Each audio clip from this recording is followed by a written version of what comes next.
प्रांजल ज्ञान गंगा में आप सभी का स्वागत है। हम संक्षिप्त महाभारत का पाठ कर रहे हैं। कल हमने कपट मृग का वध और सीता जी के हरण की कथा को पढ़ा था। आज हम कथा में जटायु वध और कवड्ड का उद्धार की कथा को पढ़ेंगे, जो कि इस प्रकार है। तो चलिए कथा शुरू करते हैं। अब मार्कंडेय जी कहते हैं, राजन गृद्धराज जटायु वरुण का पुत्र था। उसके बड़े भाई का नाम था संपाति। राजा दशरथ के साथ उसकी बड़ी मित्रता थी। इसी नाते वह सीता को अपनी पुत्र वधू के समान समझता था। उसे रावण के चंगुल में फंसी देखकर जटायु के क्रोध की सीमा न रही। महान वीर तो वह था ही, रावण के ऊपर वेग से झपटा और ललकार कर कहने लगा, ओ निशाचर, तू मिथिलेश कुमारी सीता को छोड़ दे, तुरंत छोड़ दे। यदि मेरी पुत्र वधू को नहीं छोड़ेगा तो मैं तुझे तेरे जीवन से नष्ट कर दूंगा। ऐसा कहकर जटायु ने रावण को छेदना आरंभ किया।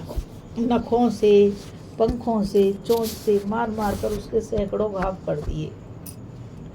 सारा शरीर जर्जर हो गया। देह में रक्त की धारा बहने लगी, मानो पहाड़ से झरना गिर रहा हो।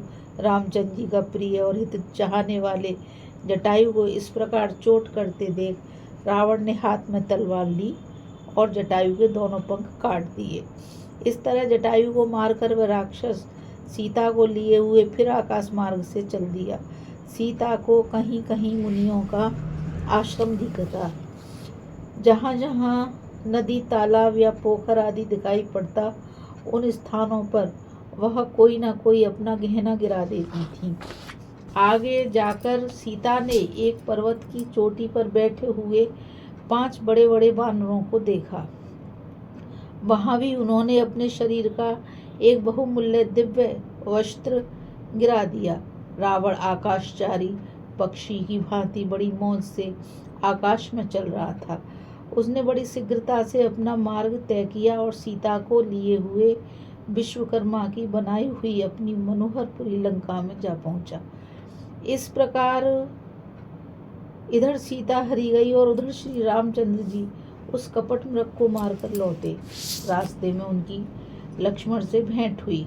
राम ने उलाहना देते हुए कहा, लक्ष्मण, राक्षसों से भरे हुए इस घोर जंगल में जानकी को तुम अकेली छोड़कर यहाँ कैसे आए? लक्ष्मण ने सीता की कही हुई सारी बातें उन्हें सुना दी।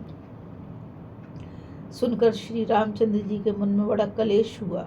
शीघ्रता पूर्वक आश्रम के पास पहुंचकर उन्होंने देखा कि एक पर्वत के समान विशाल काय गृध्र अधमरा पड़ा हुआ है। दोनों भाई जब निकट पहुंचे तो गृध्र ने उनसे कहा, आप दोनों का कल्याण हो। मैं राजा दशरथ का मित्र गृद्धराज जटायु हूँ। उसकी बात सुनकर दोनों भाई परस्पर कहने लगे, ये कौन है जो हमारे पिता का नाम लेकर अपना परिचय दे रहे हैं? निकट आने पर उन्होंने उनके दोनों पंख कटे हुए देखे। गृध्र ने बताया कि सीता को छुड़ाने के लिए युद्ध करते समय रावण के हाथ से मैं मारा गया हूँ। श्री राम ने पूछा, रावण किस दिशा की ओर गया है? गृध्र ने सिर हिलाकर इशारे से दक्षिण दिशा बताई और प्राण त्याग दिए। उसका संकेत समझकर भगवान राम ने पिता का मित्र होने के नाते उसे आदर देते हुए उसका विधिवत अंत्येष्टि संस्कार एक पिता की तरह किया। जैसे एक पिता का करते हैं, एक बेटा बनकर उनका अंतिम संस्कार किया। तदंतर आश्रम पर जाकर उन्होंने देखा कुश की चटाई उजड़ी हुई है, कुटी उजाड़ हो गई है, गढ़ सूना है। इसमें सीता हरण का निश्चय हो जाने से दोनों भाइयों को बड़ी वेदना हुई। उनका हृदय दुख और सोच से व्याकुल हो गया। फिर वे सीता की खोज करते हुए दंडकारण्य के दक्षिण की ओर चल दिए। कुछ दूर जाने पर उस महान वन में राम और लक्ष्मण ने देखा कि मृगों के झुंड इधर उधर भाग रहे हैं। थोड़ी ही देर में उन्हें भयानक कवड्ड दिखाई पड़ा। वहाँ मेघ के समान काला और पर्वत के समान विशाल काय, शाल वृक्ष की शाखा के समान उसकी बड़ी बड़ी भुजाएं थी। चौड़ी छाती, विशाल आंखें, लंबा सा पेट और उसमें बहुत बड़ा मुंह, यही उसकी उलिया थी। उस राक्षस ने अचानक आकर लक्ष्मण का हाथ पकड़ लिया और उन्हें अपने मुंह की तरफ खींचने लगा। इससे लक्ष्मण बहुत दुखी हुए और नाना प्रकार से छूटने का प्रयास करने लगे। तब भगवान राम ने लक्ष्मण को धैर्य देते हुए कहा, हे भाई, तुम परेशान न हो, मेरे रहते यह राक्षस तुम्हारा बाल बांका नहीं कर सकता। देखो, मैं इसकी बाईं भुजा काटता हूँ, तुम भी दाहिनी इसकी भुजा काट दो। यह कहते कहते राम ने तिल के पौधे के समान उसकी एक बाँह तीखी तलवार से काटकर गिरा दी।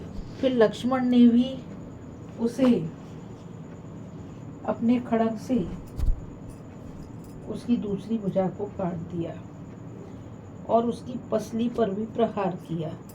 इससे कवड्ड के प्राण पखेरु उड़ गए और वह पृथ्वी पर गिर पड़ा। उसकी देह से एक सूर्य के समान प्रकाशमान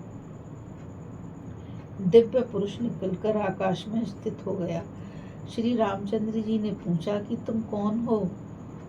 उसने कहा, भगवान, मैं विश्वावसु नामक गंधर्व हूँ। ब्राह्मण के शाप से राक्षस योनि में आ पड़ा था। आज आपके स्पर्श से मैं शाप मुक्त हो गया। अब सीता का समाचार सुनिए। लंका का राजा रावण सीता को हर कर ले गया है। यहाँ से थोड़ी ही दूर पर ऋष्यमुख पर्वत है। उसके निकट पंपा नामक छोटा सा सरोवर है। वहाँ ही अपने 4 मंत्रियों के साथ राजा सुग्रीव रहा करते हैं। वे सुवर्ण मालाधारी वानर राज बाली के छोटे भाई हैं। उनसे मिलकर आप अपने दुख का कारण बताइए। उनका शील और स्वभाव आपके ही समान है। अवश्य ही वे आपकी मदद कर सकते हैं। मैं तो इतना ही कह सकता हूँ कि आपकी जानकी से भेंट होगी। यह कहकर वह परम कांतिमान दिव्य पुरुष अंतर्ध्यान हो गया और राम तथा लक्ष्मण दोनों ही उसकी बात सुनकर बहुत विस्मित हुए। इस कथा में बस इतना ही। अभी हम जटायु वध और कवड्ड के उद्धार की कथा को सुन रहे थे। आगे हम कथा में भगवान राम की सुग्रीव से मित्रता और बाली के वध की कथा को सुनेंगे। इस कथा में बस इतना ही। मुझ गीता रावत को आज्ञा दीजिए। कल फिर मिलेंगे एक नई कथा के साथ। और मैं आप सभी से यही कहना चाहूँगी कि इस चैनल को आप सभी ज़्यादा से ज़्यादा लाइक, शेयर और सब्सक्राइब करिए, क्योंकि ये आपका और हमारा सबका परम कर्तव्य है कि हम इस अद्भुत ज्ञान को अधिक से अधिक लोगों तक पहुँचाएं, ताकि जो हमारी संस्कृति है और हमारी जो विरासत है वो हमारे बच्चों तक पहुँचे। तो आप इसको जितना ज़्यादा लाइक करेंगे, जितना ज़्यादा शेयर करेंगे, उतने ही लोगों से ये जुड़ेगा और ये ज्ञान उन तक पहुँचेगा। तो अब मुझे आज्ञा दीजिए, फिर मिलेंगे। राधे राधे, जय श्री कृष्ण, नमस्कार।